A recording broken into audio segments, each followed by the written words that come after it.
오늘 하나님께서 우리에게 주시는 말씀의 제목을 한번 따라 하시기 바랍니다. 이 와중에. 우리 다시 한번 이 와중에. 여러분 이 말 많이 쓰시죠? 이 와중에. 근데 무슨 말인지는 알고 쓰시는지 모르겠어요. 저도 잘 모르고 그냥 쓰기는 많이 했었는데, 그래서 한번 사전을 찾아보니까 이 와자가 소용돌이를 얘기하더라고요. 그러니까 소용돌이의 중심에 내가 있다는 거예요. 그러니까 지금 가장 힘들고 어려운 그런 시기라는 겁니다. 거기서 내가 견디기도 어렵고 거기서 내가 지금 나오기도 어려운데, 누군가가 그런 나의 형편도 모르고 지금 할 수도 없는 일, 맞지도 않는 일, 그런 일을 시킬 때 우리 스스로가 얘기하는 겁니다. 아니 이 와중에 내가 지금 그걸 어떻게 해요? 이 와중에 그걸 나한테 시키면 어떡해요? 또 어떤 경우에는 그렇게 얘기할 수가 없는 대상일 때는 그냥 나 혼자서 탄식하는 거죠. 내 사정도 모르고 내 형편도 모르고 이 와중에 나한테 그걸 어떻게 해라는 거야? 이럴 때 우리가 쓰는 말이 이 와중에입니다. 오늘 이스라엘 백성들에게 딱 맞는 말이 바로 이 와중이에요. 이스라엘 백성들에게 하나님이 뭘 요구하시냐면요, 할례를 행하라는 겁니다. 할례가 뭐냐면 포경수술이라고 생각하시면 돼요. 그걸 지금 하라는 거예요, 하나님이. 그러니까 이스라엘 백성들 생각에 지금 이 와중에 지금 무슨 할례를 행하라 그러나. 그런데 할례는 나쁜 게 아닙니다. 할례는 처음에 시작했는데 언제냐면요, 창세기 17장에 보니까 너희 남자 중 다 할례를 받으라. 이것이 나와 너희 후손 사이에 지킬 내 언약이라 그랬어요. 이거 하나님이 아브라함에게 시킨 거거든요. 너희 자손들에게 다 할례를 행하라. 그러면 그 할례가 너와 나 사이에 약속의 증거가 된다는 거예요. 그러면 도대체 무슨 약속의 증거인가? 그게 창세기 17장 6절에 하나님이 이스라엘 백성도 특별히 아브라함과 그 후손에게 이런 약속을 하셨습니다. 우리 같이 한번 읽어볼까요? 시작. 내가 너로 심히 번성케 하리니 나라들이 내게로 쫓아 일어나며 열 왕이 내게로 쫓아 나리라 그랬습니다. 이게 무슨 얘기냐면 아브라함에게 약속하셨는데 뭐라고 말씀하셨냐면 내가 너로 심히 번성하게 하겠다. 그래서 그 인구가 나라를 이루고 그 나라 안에 많은 왕들이 네 후손에서 나오게 하겠다. 이게 하나님의 약속이에요. 그러면서 내가 이 약속을 지킬 텐데 그 증거로 너희가 할례를 행하려는 겁니다. 그리고 이게 얼마나 참 기쁜 일이고 얼마나 감사한 일이고 얼마나 감격스러운 일입니까? 근데 아브라함에게요, 아브라함이 이런 얘기 했을 것 같아요. 이 와중에? 무슨 얘기입니까? 그때 아브라함 나이가 99세였어요. 이 와중에? 하나님 난 모르시나? 내가 99살인데 내가 20살이면은 이게 맞는 얘기지만 내가 지금 99살인데 이 와중에 무슨 포경수술을 하고 99인데 무슨 나를 통해서 민족이 생겨나고 그 민족 가운데서 무슨 왕들이 이 와중에 누구한테 얘기하기도 창피하고. 그런데 아브라함은요, 창세기 17장 24절을 보니까 하나님이 그 말씀을 하실 때 주저하지 않고 할례를 행했어요. 99살에. 그리고선 우리가 성경에 보면 알다시피 그 하나님의 약속이 그대로 이루어졌음을 여러분들이 아시기 주의 이름으로 축원합니다. 놀라운 일이죠. 그 와중에 했는데 하나님이 그 일을 만들어 주셨어요. 그래서 이스라엘 백성들은요, 사람을 둘로 나눴습니다. 어떻게 나눴냐면요, 할례를 받은 사람, 할례를 받지 못한 사람, 이거로 딱 나누는 거예요. 그래서 할례를 받은 사람은 누군가? 그 사람은 지금은 별볼일 없어 보여도, 질부분 연약해 보여도, 지금은 아무것도 아닌 것 같아도 저 사람은 분명히 하나님이 약속하신 사람이야. 저 사람을 통해서 저 사람의 후손에게 하나님이 축복하신다고 약속하셨으니까 저 사람의 지금은 아무것도 아니지만 분명히 저 사람의 후손들은 대단해질 거야. 그러면서 누굴 생각했어요? 아브라함을 생각했던 거예요. 아브라함이 99세 때 하나님의 약속을 받고 그 약속대로 할례를 받았더니 하나님께서 그 후손들을 축복해 주셨거든요. 그래서 사람들이 볼 때 할례 받은 사람, 그럼 이 사람은 아주 특별한 사람이고 하나님이 사랑하는 사람이고 미래가 보장된 사람이었어요. 그러나 할례 받지 못한 사람은 어떤 사람이에요? 그 사람은 지금 잘 나가도, 지금 건강해도, 지금 부유해도, 지금 사람이 많아도 이스라엘 사람들은 전혀 두려워하지 않았어요. 무서워하지 않았어요. 신경 쓰지 않았어요. 왜? 그들은 할례 받지 못했기 때문에. 무슨 얘기냐면 그들에게 하나님이 계시지 않기 때문에. 그러니까 지금 어떤 사람이 유리하냐, 어떤 사람이 잘 나가냐, 어떤 사람이 못 나가냐, 이게 중요한 것이 아니라 하나님의 약속이 있는 사람이냐, 하나님의 약속이 없는 사람이냐, 이것이 이스라엘 백성들에게는 굉장히 중요했던 거예요. 그래서 이스라엘 백성들은요, 이 할례 받은 사람이라는 그 자부심이 하늘을 찔렀습니다. 성경에 보니까 사무엘상 31장 4절에 보니까 사울이 블레셋과 싸우다가 화살에 맞았어요. 그래서 거의 죽게 됐습니다. 그때 자기를 쫓아다니는 비서에게 뭐라고 얘기하냐면 할례 받지 못한 자들이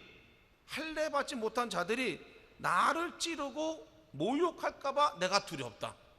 내가 할례 받지 못한 사람들에게 죽임을 당하고 그 사람들에게 모욕을 당하는 것을 나는 참지 못하겠다. 그러니 나를 대신 죽여달라 그럽니다. 그러니까 이게 하나님과의 약속을 뭐보다도 더 중요하게 여겼냐면 죽음보다도 더 중요하게 여겼던 거예요. 왜? 그 약속은 나로 끝나는 게 아니라 내 자손에게로 계속 영향을 미친다는 것을 알았기 때문이에요. 그렇기 때문에 나는 죽어도 우리 자손을 위해서는 내가 하나님의 약속을 지키고 죽어야 되겠다. 지금 죽는 그 와중에서도, 지금 죽게 되는 그 와중에서도, 화살을 맞아가지고 죽어가는 그 와중에서도 사울조차도 그 하나님과의 약속, 그 할례를 이렇게 소중하게 여겼습니다. 이걸 이스라엘 백성들은 알고 있었어요. 그러나 참 힘든 거죠. 우리도 하나님이 살아계시다는 거 알고 있고 하나님 나를 도우셨던 거 잘 알고 있습니다. 그러나 항상 우리도 현실 앞에서 무너질 때가 참 많이 있잖아요. 과거에 그렇게 하나님이 도우셨던 거 내가 알고 내 입으로 사람들에게 간증하지만 내 상황 앞에서는, 내 현실 앞에서는 우리가 지치고 우리가 무너지고 우리가 하나님을 의심하고 또 벗어나려고 할 때가 얼마나 많아요. 오늘 이스라엘 백성들이 그런 겁니다. 지금 이스라엘 백성들의 상황은 어떠냐면요, 적들이 바로 앞에 있어요. 길갈이라는 지역에 지금 모여 있는데 이 길갈과 여리고성의 사이는 약 2km에서 3km입니다. 근데 그것도 막 산으로 되어 있는 게 아니라 평지예요. 그 바로 코앞에 지금 적들이 있습니다. 또 하나는 언제 적들이 쳐들어올지 몰라요. 지금 여리고성에 있는 사람들은 이스라엘 백성들이 쳐들어올 걸 다 알고 있어요. 그래서 거기서 철저히 준비하고 있고 지금 어떻게든 기회를 봐서 우리가 오히려 나가서 이스라엘을 공격해야 되는 게 아닌가, 그런 생각들을 가지고 있는 그러한 상황입니다. 더군다나 이스라엘 백성들은요, 무기가 없습니다. 이 사람들은 평생을 광야에서 떠돌아다녔던 사람들이기 때문에 변변한 무기가 없어요. 근데 여리고성에 있던 사람들은 철기 무기를 가지고 있었다 그랬어요. 철 무기를. 그리고 마차가 있었다 그랬어요. 마차가. 그럼 여러분도 한번 생각해 보세요. 2km 마차 타고 오는데 순식간입니다. 여기서 2km는 어디냐면요, 우리 교대 사거리 정도가 2km입니다. 그냥 거기서 여기서 마차 타고 가면은 순식간에 도달하는 거리에 지금 적들이 우리를 무찌르기 위해서 기다리고 있어요. 이 와중에 이게 지금 상황입니다. 그럼 이 와중에 이스라엘 백성들에게 기회가 딱 한 번 있었어요. 바로 지금입니다. 왜냐하면 우리가 성경을 보니까 이스라엘 백성들 요단강을 건넌 다음에 우리를 건네셨음을 듣고 1절에 보니까, 여호수아 5장 1절에 보니까 마음이 녹았고 이스라엘 자손들의 연고로 정신을 잃었더라. 지금 여리고성에 있는 사람들의 상태가 마음이 녹았다는 얘기는 뭐냐면요, 지금 다 낙심하고 좌절했어요. 아이고 이제 큰일 났다, 우리가 죽게 됐다. 그리고 정신이 혼미한 거예요. 이때가 어느 때입니까? 얼른 가서 싸워서 이겨야 될 때죠. 절호의 기회입니다, 이스라엘 백성들에게는. 그럼 이스라엘 백성들이 지금 해야 될 것은 그냥 쫓아가서 싸워서 이기면 돼요. 더군다나 여러분들 지금 이스라엘 백성들이 분위기가 좋습니다. 완전히 그 요단강을 건너와 가지고 야 뭔가 한번 해보자 하는 그런 분위기예요. 이때 하나님이 이스라엘 백성들에게 시켜야 될 건 뭡니까? 주저하지 말고 지금 빨리 가가지고 여리고성을 무너뜨려라.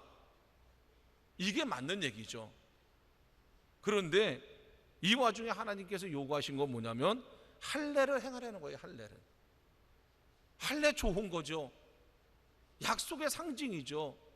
그런데 내가 죽고 나면 무슨 약속이 필요하겠나? 이스라엘 백성들은 그렇게 생각하지 않겠어요?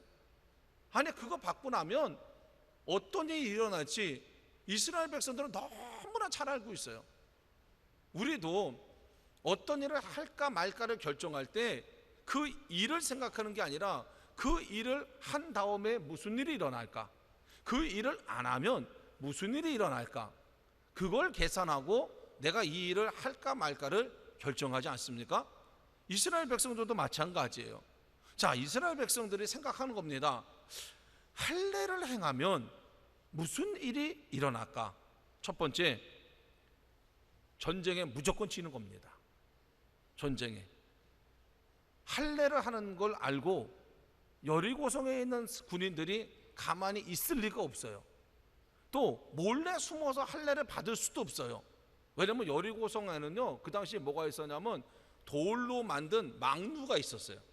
그 망루에서 쳐다보면 이스라엘 백성들이 지금 뭐를 하고 있는지 다 볼 수 있어요.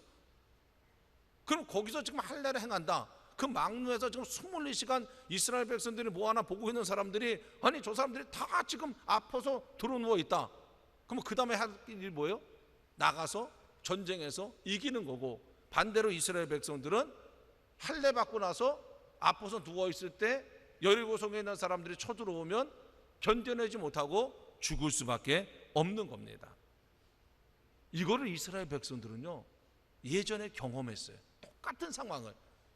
창세기 34장에 보면 이런 얘기가 나옵니다. 야곱이라는 사람이 있었는데 야곱의 딸 중에 디나라는 여자가 있었어요.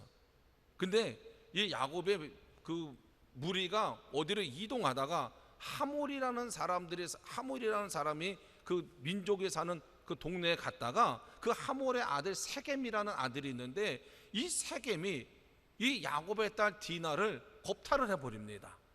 그래가지고 이제 야곱의 자손들이 이제 부글부글 끓어올랐어요.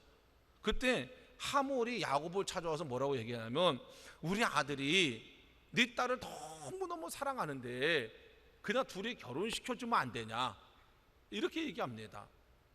근데 아까도 제가 얘기했지만 이스라엘 백성들은 할례를 굉장히 중요하게 생각했잖아요. 근데 그 하몰 사람들은 할례를 받은 사람들이 아니거든요. 그때 이스라엘 사람들이 이 머리를 씁니다. 뭐라 그러냐면 오케이 결혼하자. 둘만 결혼하는 게 아니라 아예 우리 민족과 니네 민족 아무나 자유스럽게 결혼하게 하자. 그랬더니 이 하몰과 그 주변에 있던 사람들이 너무 기뻐하는 거예요. 그런데 조건이 하나 있다. 뭐냐면 니네 모든 남자들이 우리처럼 할례를 행하라. 할례를 행하고 나면 그 다음에 자유스럽게 결혼하게 하자. 그래서 이 사람들이 아무 생각 없이 남자들이 전부 다 할례를 행한 거예요. 그리고서 3일이 지난 다음에 가장 아플 때 야곱의 두 아들 시므온과 레위가 거기를 쳐들어가 가지고 그 남자들을 다 죽여버립니다. 이 얘기가 누구네 얘기냐면 지금 이스라엘 사람들의 할아버지 얘기예요. 이 얘기를 매일 듣고서 살았던 거야. 근데 지금 자기네가 할례를 행하고 누워있다. 어떤 결과가 일어나게 될지를 너무나 잘 아는 거예요. 또 하나 문제는 뭐냐면 도구가 없어요. 도구가. 이게 뭐 할례를 한두 명이 하는 게 아닌데 오늘 여기 성경 보니까 뭐라고 얘기하냐면 하나님이 부싯돌로 칼을 만들어서 해라는 거예요. 부싯돌로. 이게 무슨 뭐 말이 되는 얘기입니까? 부싯돌로 칼을 만들어서 할례를 행하라. 이게 어느 세월에 이거 다 하고요. 어느 세월에 그거 건강해집니까? 지금 하루를 견디기가 어려울 때인데. 세 번째는요, 분위기가 다 꺾여집니다. 지금 지금 요단강 건너와서 막 사기가 충천해가지고 지금 하자 이러면 막 와 가가지고 해야 될 판인데 다 할례 받고서 집집마다 남자들이 다 누워서 있어봐요.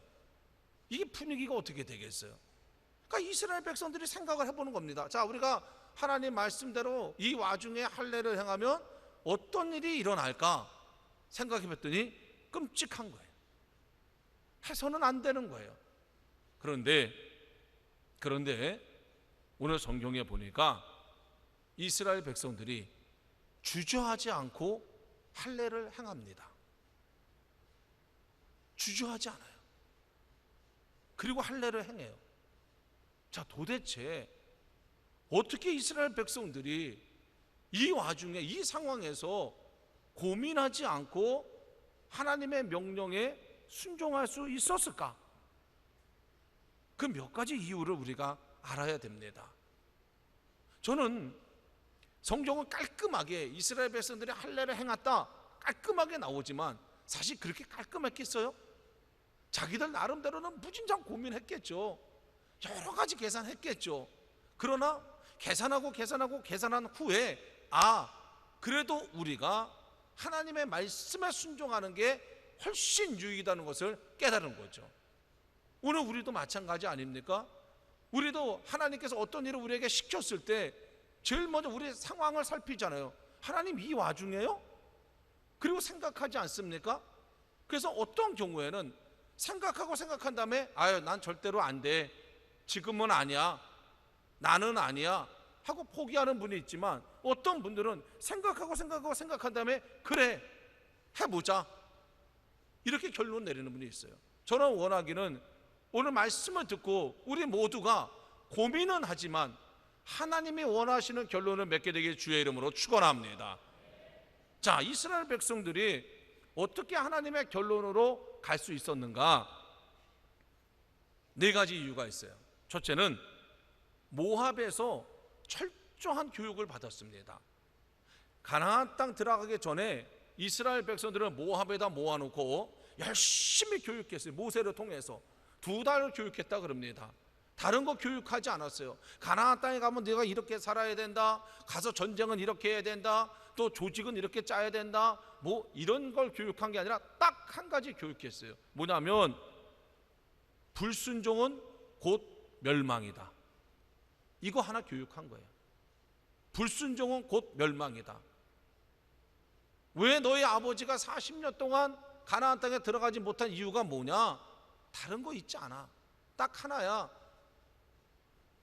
너희 아버지를 통해서 너에게 복을 주시려는 하나님은 열심히 너희 아버지에게 여러 가지 방법을 제시해 줬지만 너희 아버지가 불순종했기 때문에 여기 있는 거고, 너희 아버지가 불순종했기 때문에 너희가 고생했던 거고, 너희 아버지가 불순종했기 때문에 너희 아버지가 죽은 거지 다른 이유가 없다는 거예요. 이것만 2달을 가르쳐 주면서 예를 들어서 과거에 이런 일이 있을 때 너희 아버지가 이렇게 해가지고 이런 결과가 있었고 이런 얘기만 2달을 가르쳐 준 거예요. 그러니까 오늘 길갈에 모여있는 이스라엘 사람들도 그 머릿속에 아주 인이 박힌 거예요. 불순종은 멸망이다. 우리가 또 불순종하면 우리도 멸망할 수밖에 없다. 이것을 2달 동안 교육을 받은 게 효과를 나타낸 겁니다. 두 번째는요, 요단강의 경험입니다. 요단강의 경험. 이들이 불과 얼마 전에 요단강을 건너왔어요. 요단강을 건너오면서 이들이 배운 건 뭐냐면 순종은 곧 기적이다. 우리 한번 따라 하시기 바랍니다. 순종은 곧 기적이다. 이걸 깨닫게 된 거예요. 여러분, 홍해를 건너기가 쉬워요? 요단강을 건너기가 쉽습니까? 뭐가 쉬울 것 같아요? 목사님, 이 와중에 뭘 그걸 물어보십니까? 아니, 홍해가 어렵지 요단강이 어렵겠어요? 내 성경을 가만히 읽어보면요, 요단강을 건너는 게 홍해를 건너는 것보다 훨씬 어렵습니다. 왜냐하면요, 홍해는 하나님이 갈라놓고 지나가라 그랬어요. 갈라놓고. 요단강은 강물이 콸콸콸콸 흘러 넘칠 때 하나님이 믿음으로 밟고 지나가라 그랬어요. 뭐가 어렵겠어요? 요단강이 어려운 거예요. 오늘 이스라엘 백성들이 경험한 건 뭐냐면요, 요단강을 건넌 걸 경험한 거예요. 자기 눈앞에서 콸콸콸콸 강물이 흘러 넘치는데 하나님은 아무것도 하지 않으시고 말씀만 하셨어요. 뭐라고 말씀하셨냐면 믿음으로 첫 발을 강 위에다가 내디뎌라. 그랬을 때 이 사람들이 눈으로는 아무것도 변화되는 걸 보지 못하고 귀로만 듣고 자신들이 순종했더니 요단강이 갈라지는 걸 경험했어요. 그러면서 이 사람들이 깨달은 게 뭐냐, 아, 순종은 곧 기적이구나. 이걸 깨닫게 된 거예요. 이게 마음에 확 박혀 있는 거예요. 그러면서 세 번째, 이 사람들이 순종할 수밖에 없었던 이유는 뭐냐면 하나님을 드디어 알게 된 거예요. 하나님이 어떤 분이신지를. 우리와 하나님과의 가장 큰 차이는 뭐냐면요, 우리는 상황만 생각합니다. 하나님, 이 상황을 극복하게 해주세요. 하나님, 이런 상황이 생기지 않게 해주세요. 하나님, 이렇게 좋은 상황만 생기게 해주세요. 우리의 모든 생각은 상황이에요. 근데 하나님은 아니에요. 하나님의 생각은 한 가지입니다. 뭐냐면 사람이에요. 우리입니다. 우리의 믿음이 견고해지는 걸 하나님은 원하시는 거지 우리의 상황이 바뀌는 걸 원하시지 않아요. 왜? 아무리 좋은 상황을 줘도 사람이 바뀌지 않으면 그 상황 속에서 축복의 통로가 되지 못한다는 것을 하나님은 너무나 잘 알고 계시거든요. 그걸 하나님은 40년 동안 광야에서 경험하셨거든요. 그래서 하나님의 관심은 복을 주는 게 아니라 복을 받을 만한 사람을 만드는 게, 이게 하나님의 관심이었던 거예요. 그래서 하나님은 아니 요단강 그냥 건너게 해주면 되죠. 근데 그렇게 하지 않고 항상 우리를 가장 먼저 행동하게 만드시는 거예요.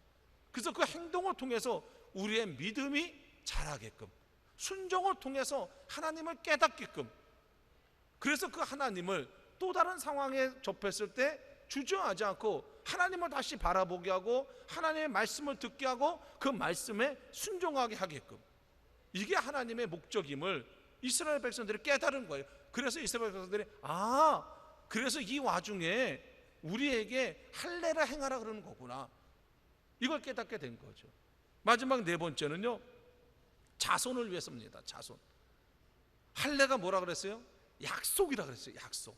근데 이 약속이 나만을 위한 약속이 아니라, 아까도 제가 읽어드렸지만 내가 너로 심히 번성케 하려니 나라들이 너에게서 쫓아 일어나며 열왕이 내게로 쫓아 나올 것이다. 그러면서 이것은 할례를 받으라, 이것이 나와 너희 후손 사이에 지킬 내 언약이라는 거예요. 나와 너의 언약이 아니라 나와 너의 후손 사이에 지킬 언약이라는 거예요. 그러니까 이스라엘 백성들이 버림받은 줄 알았는데 왜 자기들한테는 할례하라는 얘기를 안 하나 그렇게 알고 있었는데, 할례를 행하려니까 가슴이 막 뭉클한 거예요. 하나님이 나만 축복하시는 거로 끝나는 게 아니라 이 가나안 땅에 들어와서 나로 끝나는 게 아니라 우리 자손들까지도 축복을 해주시는구나 하는 그 하나님의 마음을 이스라엘 백성들이 깨닫게 된 거죠. 그렇기 때문에 이스라엘 백성들은 세상적인 상황으로 볼 때는 할례를 받아야 될 상황이 아닌 줄 알면서도, 자신들의 형편이 지금 할례를 행할 형편이 아닌 줄 알면서도 그 한마디도 안 하고 할례를 행했던 것입니다. 사랑하는 성도 여러분, 저와 우리 모두에게도 이런 믿음이 생기게 되기 주의 이름으로 축원합니다. 항상 하나님은 우리만 보시는 게 아니라 우리를 통해서 우리 자손에게 복 주시는 분임을 믿으시길 축원합니다. 그래서 그렇게 순종했더니 어떤 일이 일어났는가? 첫 번째는요, 기적을 경험했습니다. 어떤 기적이에요? 여리고 성에 있는 사람들이 쳐들어오질 않아요. 아까도 제가 말씀드렸지만 돌멩이로 할례를 행하면 몇 날 며칠을 누워 있어야 될까요? 이게 얼마나 좋은 기회입니까? 근데 신기하게 그 기간 동안에 아무도 쳐들어오질 않아요. 이게 기적 아닙니까? 하나님이 적들의 눈을 다 멀게 하신 거죠. 적들을 더 겁나게 하신 거죠. 그 상황을 보면서 아마 막루 위에서 그 상황을 보면서 적들은 오판을 했겠죠. 적들이 오판한 게 아니라 저는 하나님이 그들의 눈을 가리우고 하나님이 그들의 생각을 주장하신 줄 믿습니다. 그래서 그들이 누워서 앉아 있는데도 불구하고 그런 전쟁이 일어나지를 않게 됐어요. 두 번째는요, 이들의 믿음이 성장했어요. 이들에게 있어서 가장 중요한 것은 하나님에 대한 믿음이 성장하는 겁니다. 그래서 어떤 결과가 일어났습니까? 우리가 다음 시간에 공부하겠지만 여리고성에 갔는데 여리고성을 어떻게 무너뜨릴 건가? 하나님이 여리고성을 빙빙 돌래요. 이게 말이 되는 얘기입니까? 그런데 이런 경험을 통해서 하나님에 대한 믿음이 성장하니까 오히려 하나님께 감사한 거예요. 하나님 고맙습니다. 그렇게 쉬운 방법을요? 우리는 어려운 일 시키실 줄 알았는데 그냥 돌면 돼요? 너무 기쁘고 감사한 마음으로 돌은 거죠. 돌았더니 여리고성이 무너졌다는 거 아닙니까? 믿음이 성장했다는 거예요. 마지막 세 번째는요, 자손들을 향한 축복의 통로가 넓어졌어요. 제가 어제 6월 1일 날 새벽기도 나온 우리 성도들에게 안수기도 해주면서 제가 그 안수기도 해주면서 머리에 손을 얹고 기도한 내용이 뭐냐면, 하나님, 이분의 가정과 가문의 축복의 통로인데 그 통로가 날마다 확장하게 해주세요. 매일 요만한 통로 가지고 평생 자손들에게 하나님의 은혜와 하나님의 사랑과 하나님의 축복을 전달하는 것이 아니라 이분들이 하나님을 경험하고 이분들이 믿음이 성장해서 이분들의 축복의 통로가 점점 넓어지게 하셔서 그 자손들이 받는 축복의 양이 변화되게 해달라고 그렇게 기도했어요. 여러분, 우리가 무엇으로 축복의 통로를 늘릴 수 있습니까? 다른 거 없어요. 믿음의 순종밖에 없습니다. 순종해야 하나님을 경험하고 순종해야 하나님을 이해하고, 그랬을 때 우리가 하나님을 향한 믿음이 커질 때 그 믿음의 통로가 확장되는 줄 믿으시기를 축원합니다. 사랑하는 성도 여러분, 말씀을 마칩니다. 우리 형편과 사정 힘들죠? 어렵죠? 그래서 우리가 하나님한테 늘 눈물을 흘리며 기도합니다. 하나님, 내 형편 아시죠? 내 사정 아시죠? 하나님이 모르시지 않아요. 그러나 그 사정 속에 매여 있는 우리의 연약한 모습, 그 사정만 붙잡고 씨름하는 우리의 모습을 보시며 하나님은 절대 기뻐하지 아니하십니다. 하나님은 그 상황보다 훨씬 더 멋진 기적을 그 상황 속에서 꽃피우게 되기를 우리 하나님은 원하셔서 우리에게 그 상황 속에서도 기적의 길로 가라고 우리를 끌어당기시고 기적의 길로 가라고 우리에게 요구를 하시는 겁니다. 사랑하는 성도 여러분, 6월달이 시작됐습니다. 여러분들의 상황과 형편 하나님은 다 아십니다. 거기에 여러분들이 털썩 주저앉지 마시고 하나님이 내미는 그 손을 꽉 붙들고 여러분들이 일어나셔서 정말 이스라엘 백성들이 그 어려운 상황 속에서 순종함을 통해서 얻었던 놀라운 축복이 여러분들에게 임하시고 그 축복 때문에 여러분들의 자식들과 또 여러분들의 자손들이 큰 축복의 주인공이 되시기를 주의 이름으로 축원합니다.